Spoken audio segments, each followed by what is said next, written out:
Hello बच्चों, welcome to पीएलटीसी classes. आज हम लोग पढ़ेंगे फर्स्ट फ्लाइट का फर्स्ट चैप्टर, ये letter to God by GL Fuentes. जी हाँ, जीएल फ्लुएंट्स की बात करें तो यह एक मैक्सियन राइटर्स, पोइट और एक बहुत बड़े जर्नलिस्ट हैं। उसी का शॉर्ट स्टोरी है ये लेटर टू गॉड। इनकी टाइटल की बात करें तो इससे स्पष्ट हो रहा है कि एक खत है जिसे गॉड के मेल बॉक्स एड्रेस पे देना है। तो काफ़ी इंटरेस्टिंग स्टोरी है। कहानी की शुरुआत एक हाउस से होती है जो क्रेस्ट पर है, यानी एक हिल पर है, जहाँ का जो बाहरी व्यू है काफ़ी ब्यूटीफुल है। नीचे नदियाँ बहती है, बाकी सारे कॉर्नफील्ड होते हैं और उसका जो मालिक होता है वो होता है लेंचो। जी हाँ, लेंचो की बात करें तो इस स्टोरी का मेन कैरेक्टर है लेंचो। वह एक किसान है, कॉर्नफील्ड का मालिक है और काफ़ी एक मेहनती व्यक्ति है।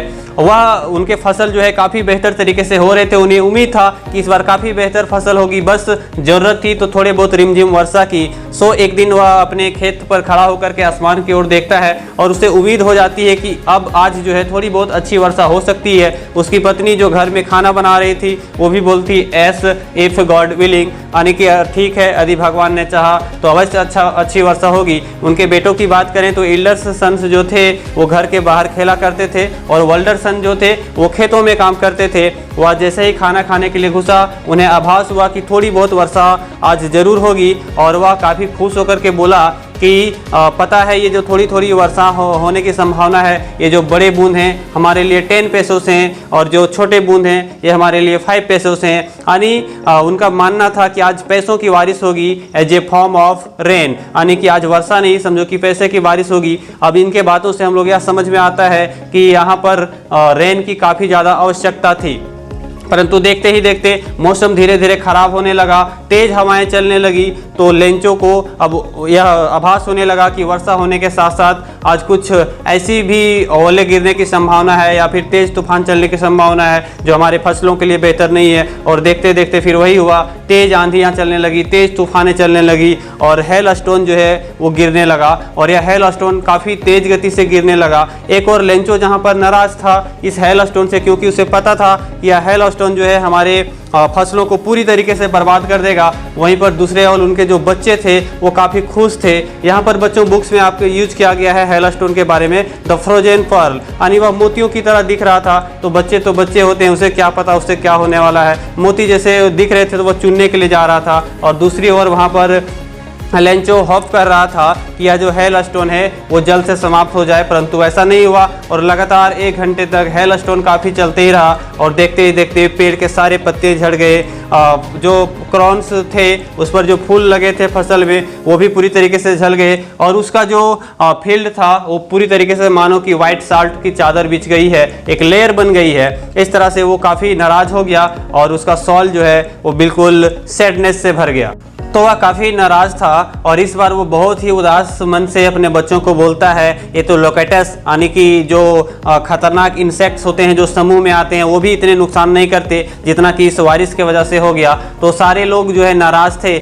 इस दुख भरी घड़ी में उसे कोई भी वहाँ पर मदद करने वाला नहीं था, क्योंकि अकेला घर था जहाँ पर वह रहता था। लेकिन फिर भी उसे उम्मीद थी कि भगवान की एक नज़र ऐसी होती है जो सब जगह देखती है, वही हमें मदद करेंगे। इसलिए उन्होंने निर्णय लिया कि हम एक खत लिखेंगे। वह खेतों में बिल्कुल बैलों की तरह काम करता था, काफ़ी मेहनती था, लेकिन उसे पढ़ना लिखना आता था। तो उन्होंने निर्णय लिया कि हम खत लिखेंगे और उन्होंने खत लिखा। उन्होंने वह पूरी तरीके से विवरण बताई कि भगवान, हमारे परिवार जो है वो बिल्कुल इस बार भूखे मर जाएंगे, क्योंकि हमारी जो फसल है इस बार अच्छी तरीके से हुई नहीं, पूरी तरीके से बर्बाद हो गई है। इसलिए मुझे 100 पेसोस, पेसोस क्या है बच्चों, तो लैटिन अमेरिका का एक करेंसी है। तो उन्होंने बताया कि हमें 100 पेसोस चाहिए ताकि जब तक मेरा नया फसल ना आ जाए तब तक हम अपने परिवार का भरण पोषण कर सकें। और इस प्रकार से उन्होंने खत लिखा और शहर में के जो डाकिया है वहाँ पर वह पोस्ट कर देता है। तो जैसे ही वो पोस्टमैन उस खत को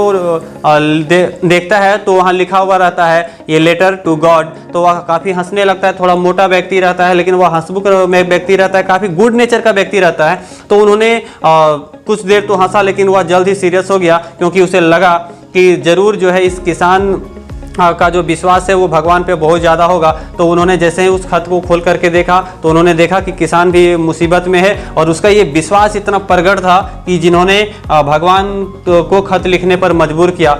जो पोस्टमैन होते हैं वो निर्णय लेते हैं कि हमें यहाँ पर किसान की मदद करनी चाहिए, और यदि हम लोग यहाँ पर किसान की मदद नहीं करेंगे तो ऐसा हो सकता है कि उसकी जो विश्वास है भगवान के प्रति वो उठ जाएगा। इसलिए उन सारे कर्मचारियों ने मिल करके पैसे जमा किए, लेकिन मात्र 70 पैसों जो है वो जमा हो पाता है, और उन 70 पैसों को वे लोग लिफाफा के अंदर डाल करके मात्र एक सिग्नेचर करता है गॉड, और इस प्रकार से उसे जो है किसान को देने की योजना बना लेता है। लेकिन किसान ने इतना कंफर्म था कि भगवान मुझे ज़रूर मदद करेंगे, वो खुद से पोस्ट ऑफिस जाता है और पता करता है क्या मेरा कोई खत आया है कि नहीं। पूरे कर्मचारी एक्साइटेड थे कि क्या इसे जब वो एक खत खोलेगा उसमें पैसे निकलेंगे तो इसका क्या एक्साइटेड रहेगा, किस प्रकार का रिएक्शन रहेगा। लेकिन उन कर्मचारियों ने देखा कि इसे किसी भी प्रकार का कोई एक्साइटमेंट इसके अंदर नहीं था, या भी किसी भी प्रकार का कोई आश्चर्य उसके चेहरे पे दिखाई नहीं पड़ रहा था, मानो यह निश्चित था कि भगवान उसे पैसे भेजने वाले हैं।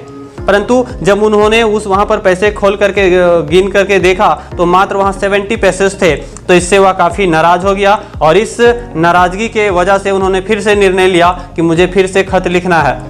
तो उन्होंने क्या करता है कि फिर से पेन और लिफाफा लेकर के फिर से खत लिखता है कि भगवान हमने तो 100 रुपये की डिमांड करी थी, सिर्फ 70 पैसे ही हमें मिले हैं, और इन 70 पैसे पे मेरा जो है फैमिली का लालन पालन नहीं हो सकता है। हम फिर से नए क्रॉप्स आने तक मुझे और भी जो बाकी पैसे हैं वो मुझे भेजने का प्रयास करें, लेकिन हाँ अब की बार जो पैसे आएंगे वो जो है ये डाकघर के माध्यम से नहीं आने चाहिए, क्योंकि यहाँ के जो कर्मचारी हैं वो बंच ऑफ क्रूक्स, यानी कि एक प्रकार से क्या कह सकते हैं, ये लोग बेईमान हैं, और आधे पैसे जो है ये बिल्कुल ये लोग हमसे ले लिए या फिर हड़प लिए हैं। इसलिए इस बार जो पैसा होगा वो डाक के माध्यम से नहीं आना चाहिए। यानी इसका इतना अधिक विश्वास था लेंचो को कि इस पैसा जो है डायरेक्टली मुझ तक पहुंच जाए, किसी अन्य माध्यम से पहुंच जाए, लेकिन ये डाकिया के माध्यम से यहाँ पर नहीं पहुँचे। तो इस प्रकार से इस कहानी से माध्यम से बच्चों हम लोग क्या समझते हैं कि यदि फैथ किसी के ऊपर आपका बहुत ज़्यादा है